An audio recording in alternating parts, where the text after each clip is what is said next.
Baik, kita lanjutkan dengan distribusi terakhir yang kita bahas,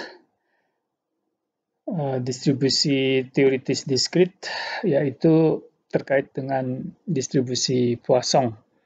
Sebelum kita membahas tentang distribusi Poisson, di sini ada proses Poisson, yaitu proses yang mendasari variabel random yang berdistribusi Poisson. Jadi kemarin kita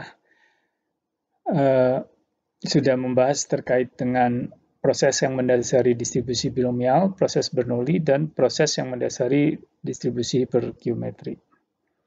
Nah, apa itu proses Poisson? Suatu proses dikatakan mengikuti proses Poisson jika memenuhi properti sebagai berikut. Yang pertama, jumlah outcome yang muncul dalam satu interval waktu, ya, atau daerah luasan tertentu, jadi bisa waktu, bisa daerah, adalah independen terhadap outcome yang muncul pada interval waktu yang lain atau daerah luasan yang lain, yang disjoint.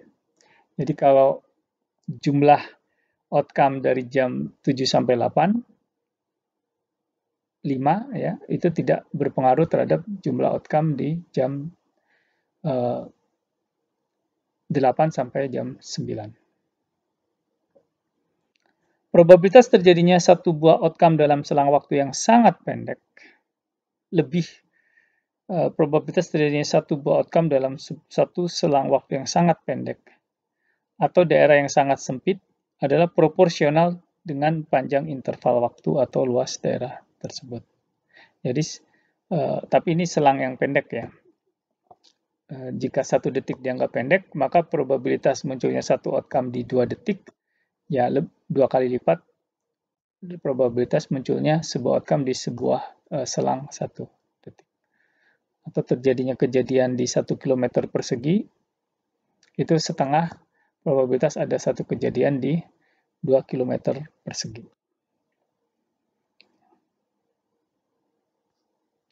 Probabilitas munculnya lebih dari satu kejadian dalam sebuah selang waktu yang sangat pendek atau daerah yang sangat sempit adalah sangat kecil. Jadi untuk selang yang sangat pendek atau daerah yang sangat sempit, probabilitas munculnya lebih dari 2 kejadian itu dapat diabaikan. Ya. Jadi contohnya kita mengabaikan probabilitas munculnya 2 kedatangan di detik yang sama. Jadi dalam 1 detik hanya ada 1 kedatangan atau bahkan dalam 1 menit yang sama. Ini tergantung konteks. Kalau kita bicara kapal, ya di pelabuhan nggak mungkin dalam 1 menit ada 2 kapal yang datang sekaligus. Tapi kalau kita bicara orang naik KRL, masuk ke gerbang KRL, gerbang tap KRL, dalam 1 menit tentu saja bisa lebih dari 1 orang. Ya, ini tergantung konteks. Selang yang sangat sempit itu tergantung konteks. Nah, jika kejadian mengikuti proses Poisson, ya, maka variabel random di mana variabel random itu jumlah outcome yang terjadi pada selang waktu atau daerah tertentu, ya, itu akan mengikuti distribusi Poisson. Ya. Nah, jadi di sini X adalah jumlah kejadian di selang waktu tertentu. Lambda itu adalah rate, ya, jumlah kejadian per menit, per detik. Ya. T itu adalah panjang selang. Oke, di contoh ini saya selalu pakai waktu, tapi ini bisa juga untuk luasan, kilometer persegi, hektar, ya, dan lain sebagainya. Nah, itu rumusnya E pangkat minus lambda T dikali lambda T pangkat X dibagi X faktorial, di mana E ini adalah bilangan natural. Ya. Oke, contohnya. Rata-rata jumlah panggilan lewat telepon yang masuk bagian prime telecom per menit adalah 5 buah. Berarti di sini ada 5 per menit. Jadi lambda 5 per menit. Berapa probabilitas dalam 1 menit tertentu tidak terdapat panggilan dari pelanggan? Jadi di ini T sama dengan 1, dalam 1 menit tidak ada panggilan. X. Jadi probabilitas ya X sama dengan 0. lambda T. Ya. E pangkat minus lambda T dikali lambda T pangkat X dibagi X faktorial. Jadi dalam 1 menit tertentu tidak ada panggilan, probabilitasnya adalah E pangkat minus 5. Berapa probabilitas dalam 1 menit lebih dari 5 panggilan yang masuk? Berarti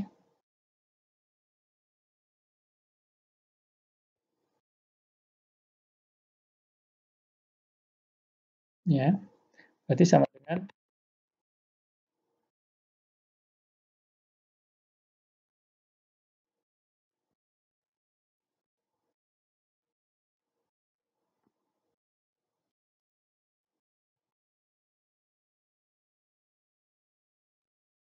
nah ini menghitung bisa lebih cepat kalau kita pakai Excel ya.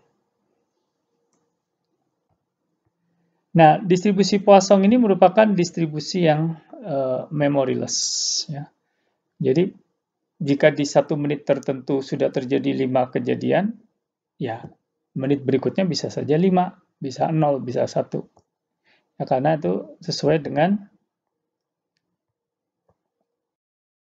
properti kedua, outcome di sebuah selang waktu yang sangat pendek adalah proporsional dengan panjang interval waktunya.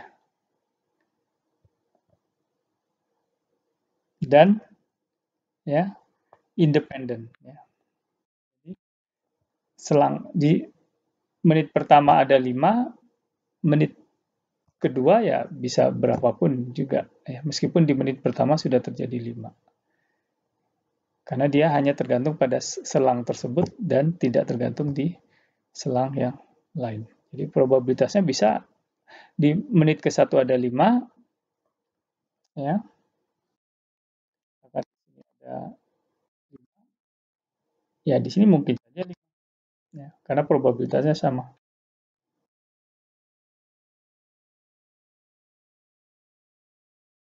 Ya, jadi bukan berarti oh kan di sini sudah ada banyak yang datang, berarti di menit berikutnya nggak ada yang datang. Nah, kalau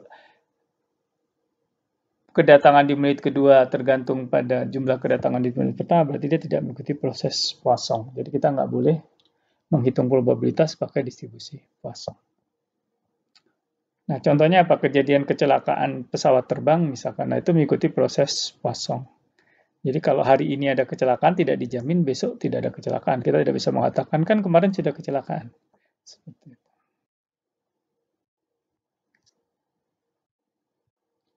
Nah, rataan dan variansi Poisson itu unik, yaitu keduanya adalah lambda. Jadi,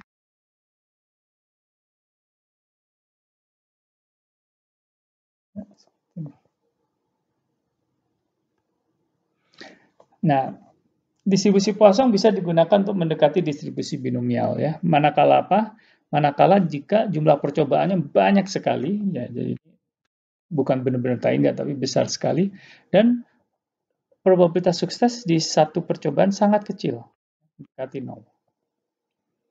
Nah, kalau ini terjadi, maka mu NP adalah tetap atau konstan. Nah, jadi distribusi binomial X NP, N percobaan, suksesnya X, probabilitas satu percobaan suksesnya P, itu bisa didekati dengan Poisson X dengan mu, di mana mu adalah NP. Ini contohnya. Probabilitas sebuah pesawat mengalami gangguan mesin dalam sebuah penerbangan adalah 0,01. Berapa probabilitas sebuah pesawat mengalami 5 kali gangguan mesin dalam 500 kali penerbangan berikutnya? Diketahui masing-masing gangguan adalah independen. Ini sebenarnya pakai binomial seharusnya ya. Jadi dari 500 percobaan, 5 diantaranya gangguan.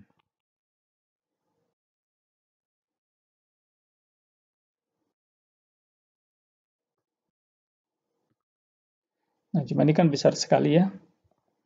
Kita bisa mendekati dengan distribusi Poisson.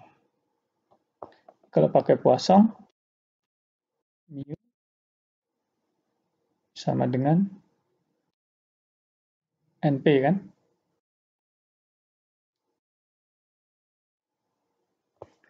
Berapa tadi N-nya? 500 ya.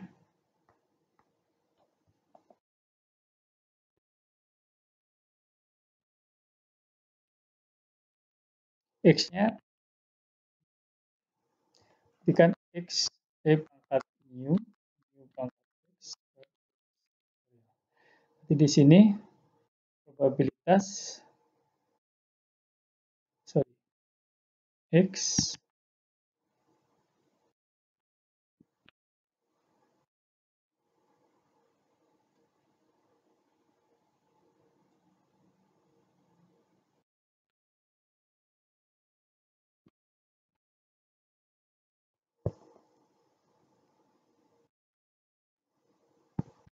kosong ya, ini B ya, maaf.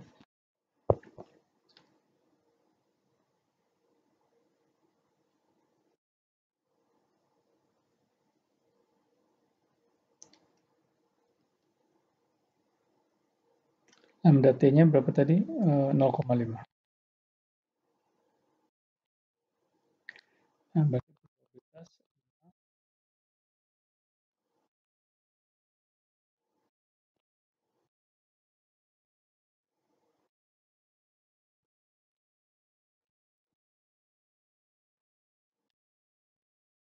coba dibandingkan menghitung tadi ya.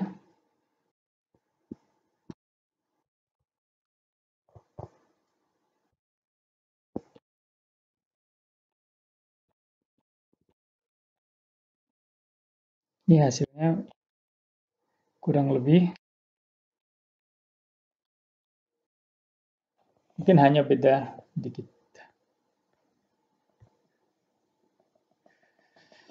Oke, baik. Itu materi kita untuk distribusi teoritis diskrit. Di luar ini masih ada beberapa distribusi diskrit yang lain, tetapi yang kita bahas hari ini adalah yang paling banyak dipakai.